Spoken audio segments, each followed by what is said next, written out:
Au début du mois de novembre 2020, on a observé un événement un peu particulier. Donc on voit que par rapport à la ligne de base qui est autour de 15 coups par seconde, on a pendant quelques jours un nombre plus important de coups par seconde.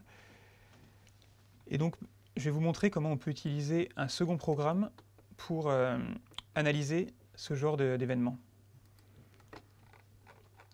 Donc je vais commencer par rentrer les dates de l'événement dans le programme Read Belisama. Donc il a eu lieu du 1er au 5 novembre 2020. Je vais enregistrer ces données dans un fichier qui va s'appeler spectre1. Je lance.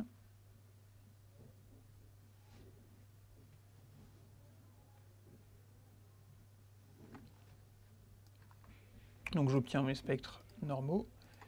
Je vais maintenant prendre des données d'une période d'à peu près la même longueur un peu plus tard en dehors de l'événement, donc du 6 au 11 novembre. Ces données, je les enregistre dans un fichier que je vais appeler spectre2. Je lance.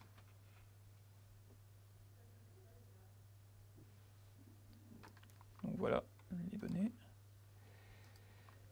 Je vais maintenant utiliser le second programme qui s'appelle diffspec Belisama. Ce second programme prend comme données deux spectres, donc un spectre pour l'événement, qui correspond chez moi à mon fichier spectre1, et un spectre de référence, qui correspond chez moi à mon fichier spectre2. Je vais lancer. Et donc, on a ici la comparaison des deux spectres. Et donc là, en bleu, on a la différence entre le spectre de référence et le spectre de l'événement. Donc on a au début un peu de bruit, et puis un pic autour de 1700 kV et un autre autour de 3200. Et pour l'instant, ces pics sont encore un mystère.